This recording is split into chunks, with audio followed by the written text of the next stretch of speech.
The Word of God is alive and powerful, sharper than any two-edged sword, piercing even to the dividing asunder of the soul and the spirit and of the joints and the marrow, and is a critic of the thoughts and intents of the heart. Ang tibuok nga kasulatan gipaginhawa sa Dios og may kapuslanan, alang sa pagpanudlo, alang sa pagpamadlong, alang sa pagpanulid, ug alang sa pagmatuto sa pagkamatarong aron ang tao sa Dios mamahingpit masinangkapan alang sa tanang maayong buluhaton. Good day everyone, welcome once again sa atong adlaw-adlaw nga pagtuon sa pulong sa Dios ubos sa Balbido Evangelistic Ministry. Og di ta maglangan atong humanon kining atong pagtuon bahin ining atong tunanan nga giuluhan, the Theology of the plan of God. Now, kanimo magtotoo, you know what to do, aron ikaw may balik sa imong pagkigamitan sa Dios, fellowship with God, o nga ikaw mapuna sab sa Espiritu Santo. You will be filled by God, the Holy Spirit, pinagi sa imong paggamit, apply sa prinsipyo diya sa 1 Juan 1:9 na gitawag ni rebound technique aron ikaw maandam sa pagpadayon sa pagtuon sa pulong sa Dios.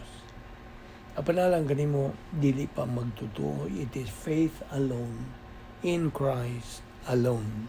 Acts 16:31 nagkanayon, tumuo ka kang Ginoong Hesus ug ikaw maluwas. Okay, kagahapon atong gisgutan kadtong unang analogy ni Ginoong Jesucristo kaamgid. Karon o gitawag man to ang una nga kaamgid mo to 3 analogy. Karon mo to sa ikaduha. The second analogy is the foundation analogy. Therefore, whosoever hears these things of mine and does them, I will liken him into a wise man who builds his house upon a rock. And the rain descended, and the floods came, and the winds blew and beat upon that house, and it did not fall, for it was founded upon a rock. Now, the context here, nagahisgot kini bahin o kalwasan. And he is using an analogy. So, unsa man ang gipasabot? Building a house upon a rock. Unsa bud pasabot dinhi? Paminaw. Building a house upon a rock. Kini nagahisgot o nagkahulugan o pagtuo diha kang Ginoong Jesucristo. It's a reference to believing in Jesus Christ. It's a reference to entering the narrow gate, and only few do that. Jutay ra ang nagasulod niini. Verse 26, and everyone that hears these things of mine and does not do them, he shall be likened to a foolish man who builds his house on a sand, basba, and the storm hits it, the rain descended, the floods came, and the winds blew and beat upon that house, and it fell. And the fall of it was great. It was huge. And unsa man imong pasabot sa building the house on the sand?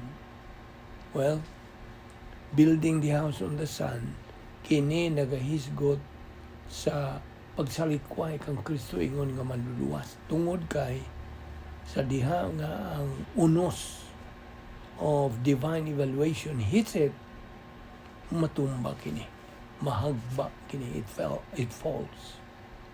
And the fall of it is great. And how great is it?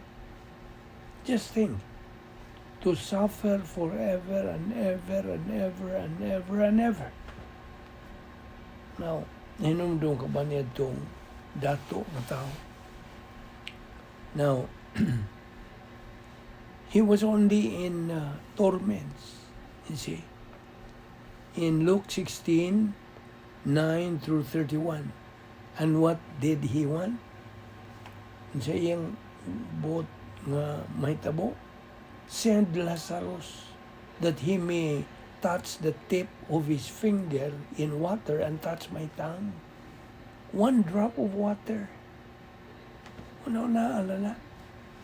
Tuo lang. Gamayng tuo, tubig. Imagine that. And Abraham said, cannot do it. They're over there and we're over here. And between the two of us, tali namong duha, is a great gulf fixed.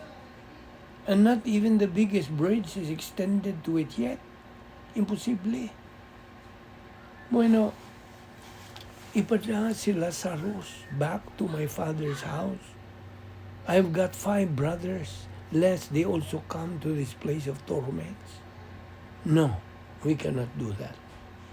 They have got Moses and the prophets, si Moises, mga propita. They have got the Old Testament. See? If they won't listen to the Word of God, di sila maminaw sa pulong sa Diyos, dili gyud sila maminaw usab if one comes back from the dead. What a statement. Isn't it? Maminaw na God. Ingon nga magtotoo ni Ginoong Jesucristo. If Jesus Christ came back from the dead, if Abraham came back, if Adam and Eve came back, if Moses came back,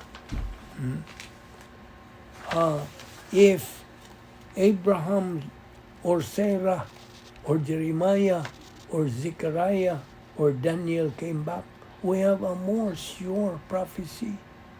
See? The gospel coming from your mouth is more real, mas tinuod pa, to the unbeliever than some well-known believer coming back from the dead, from heaven. That's how powerful the Word of God is.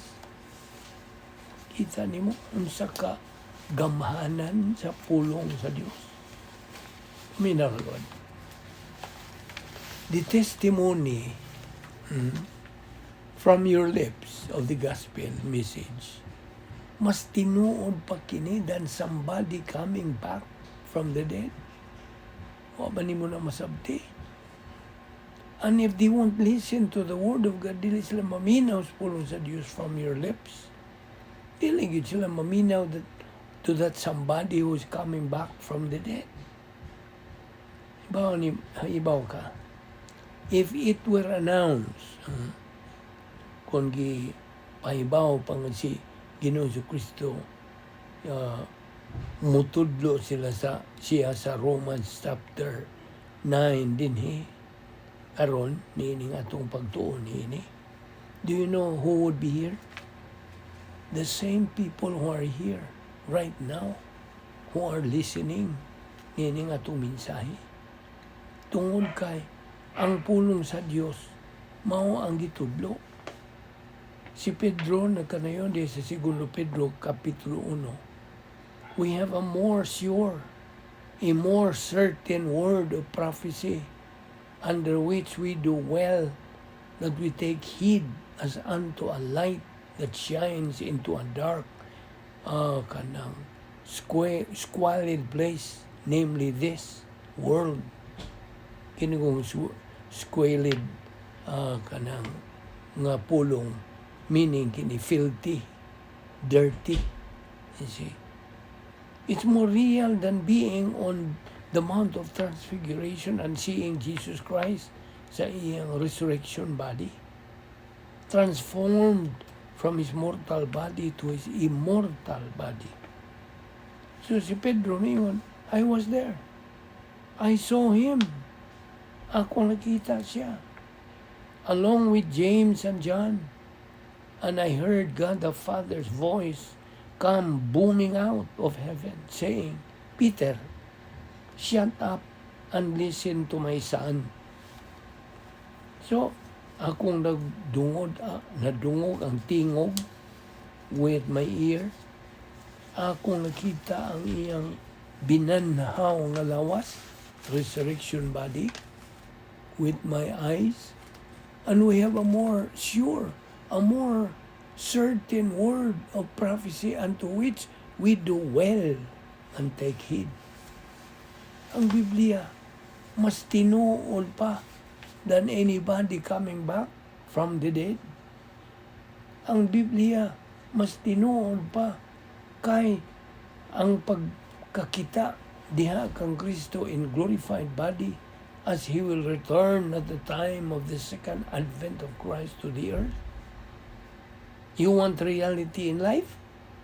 Buot ka ba unsay tinuod yun sa kinabuhi? So, you need the Word of God. Mao ni nga mong gikinahanglan. God has lifted His Word. Dias Mateo 24:35 nga nagkanayon, heaven and earth shall pass away, but my words will never pass away. Now, sultihan ka na ko nini. Don't ever play games with the Word of God, because when you play games with the Word of God in your life, you are playing games with the most important book on the face of this earth. Yes. Unsa man gyud ang imong katungdanan, what is your responsibility? Is to make it your priority in life. Imo na nga mo imong pasiunas kinabuhi. To make the decision to make it your priority. Ang pag-organisar sa imong kinabuhi around the Word of God. Because kung imo ka ng buhaton, mutubo ka ng imong kalag spiritually. And you're going to have so much blessing sa imong kinabuhi. You will have great compassion, suffering for believers. Nga why? Who do not have that attitude. Along with the great blessing you will have. Yes. And if you don't do this, dili ka maka-fulfill, makatuman, or find the divine viewpoint, purpose sa imong kinabuhi on the face of this earth. Dili. Unsa man gyud ang kaamgid niining mga balay. To the one who trusts in Christ as Savior, he has built his life and his future on a rock. And all the disasters of life cannot shake. Dili gyud maka-uyog, makatarog sa kanang permanence niya ng kaluwasan. And the one who rejects Christ as Savior, kinsa katong mo kanang salikway ang Kristo ingon nga manluwas, he's going the broad way. He's going down Broadway. He has built his life, his purpose, his future, his time in eternity on sand. Bus. You see? Ug ang mga disaster sa kinabuhi will hit that. And just like in the storm, the rain came down, the water hits it, and it blew his house away. Mao ni kinabuhi sa dili magtotoo and his eternal condition. And that is really a disaster. Pagka sa batoy disaster binisaya, kalaglagan, the fall of it was great. There's versikulo 28. And it came to pass, when Jesus had ended these sayings, the people were astonished at his doctrine. Nga naman, tungod kay iyang gitudluan kini sila as one having authority and not as the scribe. ug ang atong Ginoo nagkanayon mao kini ang pagi. This is the way it is. Now, siya mibungat, he spoke with truth uban sa kamatuoran, and he spoke with doctrinal authority. And they were amazed. Nangakurat sila. Tungod kay it was such a contrast to the religions, but non-biblical leadership in Israel of that day. Nangatinga sila. There is a narrow gate. There is a broad gate. Now, who are the few? Insa maning anang Jutayra. Mao kini ang pinili. The few are the elect. O kinsa maning many, they are the non-elect. Na ang mga nangapili are those who believe in Christ. And the non-elect are those who reject Christ as Savior. Mao ni sila. Wa mga pili. Apan alinggatir ko ni, notice this. The few and the many, we will take the few and add to the many. Ano may resulta? Yan. That's all ang tanan. And it includes all members sa kaliwatan sa tao. Isn't it? That's throughout all of human history. You see. Now, from the passage alone, we glean the information. Point out. Even if many means, ambot pa sabot, 51% of all, and few means 49%, it's still majority of the human race that's gonna wind up in the lake of fire. These few, kining Jutayra, nakahulugan og 5%, o tingali 1%, 1%, or 10%, or 20%. Well, whatever percent. I mean, one means the others fulfill this up to 100%. Ug ang Diyos sa iyang pagka-omnisciente, nasayod sa matag tao nga mo kinabuhi. Every person who has lived, everybody throughout all of human history, nasayra ni sa Diyos. He knows everybody. Kinsang mutuo, mudawat kang Kristo ingon nga manluwas, nasayod po siya sa tanan nga mo sa likway kang Kristo ingon nga manluluwas. Ug mao kini dinhi ang relative numbers, few and many. Now, kini wa magpasabot nga ang few ug many are in our own generation.